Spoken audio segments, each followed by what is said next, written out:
WWE are planning a Forbidden Door Royal Rumble surprise. Plus, ROH announces its return show for 2022. And you want some scrapped SmackDown plans for Jeff Hardy? We'll get to it in the wrestling news right now.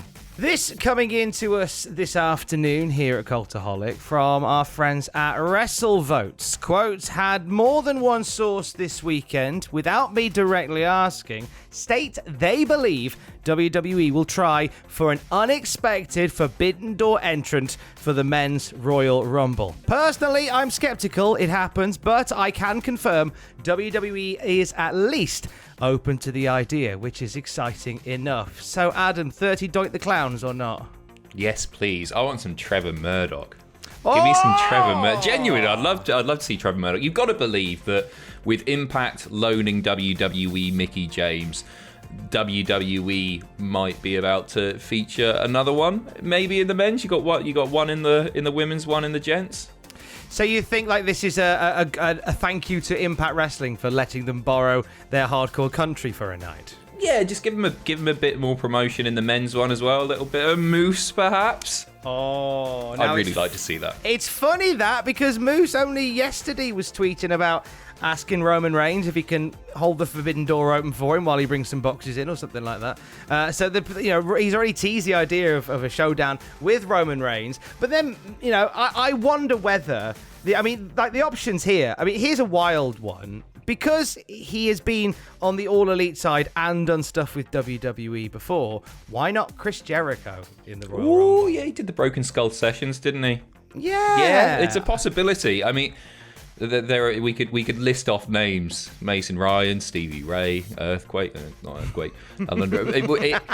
My point is, we could sit here all day and speculate on who this may or may not be. I personally don't see it being an AEW star, but it wouldn't surprise me if you get maybe somebody from Impact, maybe somebody from GCW or something like that. Maybe New Japan? Probably not New Japan.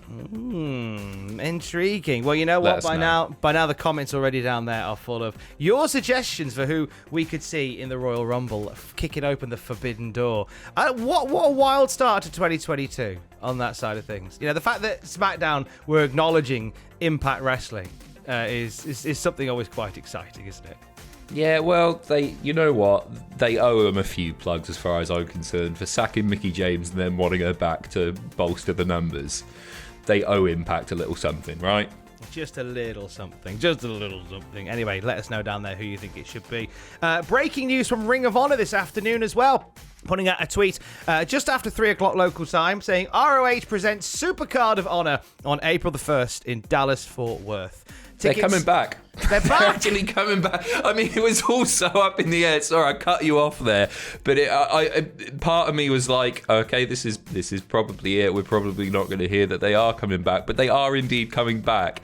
And they're coming back with a date in mind as well. You can get tickets. Absolutely. Tickets indeed on sale January 21st, so next weekend. You'll be able to get tickets. And it's going to be a pay-per-view event. Honor Club members get the tickets a little bit earlier than regular consumers. But yeah, as you said, Adam, we thought the ROH shutdown was a way to sort of quietly go off into the event horizon. But no, they've got a date in the books back. No idea on what the roster will look like at the moment. Ring of Honor is literally just a name and a lot of free slots. But I'm so happy that ROH is going to still be part of the wrestling landscape. Oh yeah, it would have been a real tremendous shame, and I hope they can rebuild. As you say, it's not going to look like the Ring of Honor that we're used to. Some of the more familiar names, the people that we've been watching over the past few years, may or may not be there. I'm just glad it's sticking around. And tell you what, Jonathan Gresham's done a wonderful job representing Honor on the independent circuit and beyond. He was defending the the ROH Championship at Impact Hard to Kill this past weekend. He is part of 2 ROH title matches this coming weekend. Kind of sort of. So at GCW Say You Will, he's going to be defending the ROH title against Too Cold Scorpio. That's a legendary match. No, I love Scorpio's class, man. He's so underrated. He's absolutely excellent. It's just not what I was expecting. When I read through these notes, I was like, oh, wow, Too Cold Scorpio's getting an ROH World Championship match at a GCW show. I did not expect to read that today, but I'm all here for it. I love it. Do you know what? As much as I love Jonathan Gresham as champion, there's a hope that Too Cold Scorpio can win the belt here and then take the belt to Cheltenham Town Hall in February, where he is genuinely booked to be. Is that right? Do you know who's wrestling? No name announced yet for who he is wrestling, but Too Cold Scorpio is on the card for a show in Cheltenham Town get him Hall. back, get him in the Rumble. Bit of Flash Funk. They won't let him be Too Cold Scorpio, but a bit of Flash Funk. That'd be amazing. Have him win the bloody thing. Funk versus Reigns. Yes, please. Do it, you cowards. That's happening, but also at GCW Say You Will, there'll be a disputed ROH Championship match because Bandito, crying foul, he's still the ROH champion. Never lost the belt, had to miss the last show. So he's defending his version of the ROH title against former WWE star Blake Christian. That's the thing that's happening on the show. This is really good stuff. Like the ROH world title scene, the disputed versus the proper, if you will. That's such a hook for the first show back, isn't it? Like you've got two world champions, but which one's the proper one? That's it. And you know, Gresham and Bandito will be class as well. Really like that. Also confirmed for GCW Say You Will, it'll be Matt Cardona versus Ricky Morton in a clash of generations. Matt Cardona's having so much fun on the indies at the moment. It's I follow him on Instagram and I see his stuff pop up. I know he's doing the stuff with Joey Janela where Joey Janela was romancing his missus and that sort of stuff. He's very, very good at social media still, isn't he? He never lost it after Z True Long Island story. He's just carried on, and he's a guy who's able to build hype around seemingly anything. And yeah, very talented guy. And his former adversary from GCW, Effie, no doubt has scores to settle with Jeff Jarrett, who will also be at GCW Say You Will coming up. What a weird time on the indies. Jeff Jarrett's doing GCW. And he's dressing like The Undertaker.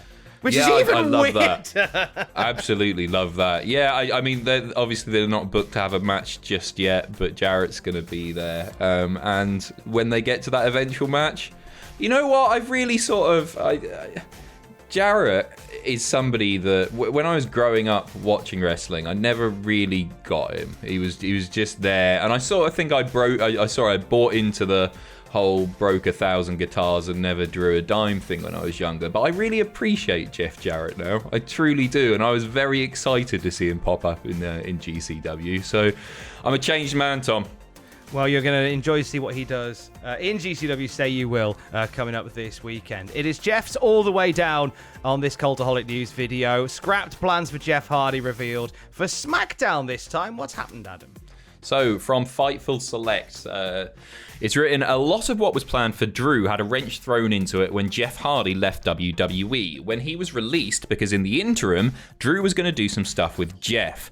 Jeff, I think, was also going to do some stuff with Roman, and then it was going to head towards Drew versus Jeff, or at least that was the assumption. You know what? I can take or leave a Drew versus Jeff feud. The most interesting bit of that to me is that Jeff was indeed going to do some stuff with Roman, which means that Jeff actually, following his brilliant Survivor Series performance, was going to be in the Universal title picture, and I really, really wanted that, and I'm gutted that that's not going to happen, and potentially may never happen because of the point of Jeff's career that he's at. He's obviously been doing it for a fair while now. Hopefully he's doing really well and everything, but I wanted to see one more world title feud for Jeff. I think he deserved it. It's a great shame. I heard so many things about what Jeff was going to do in WWE and in NXT. He was going to be the shaman that worked with MSK. He was going to do some stuff on NXT. He was going to do some stuff with Roman Reigns. It just seems a shame that all these great plans they had for Jeff Hardy were all going to happen like next year. And what did we get? We got Jeff running after the 24/7 title for a bit, and then in a weird go-nowhere feud with Karrion Kross. All the good stuff was coming, and now we'll seemingly never get it. That's life, isn't it, in a weird way? It's a cruel mistress, Tom.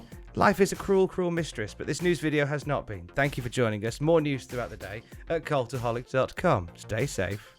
Love you. Bye.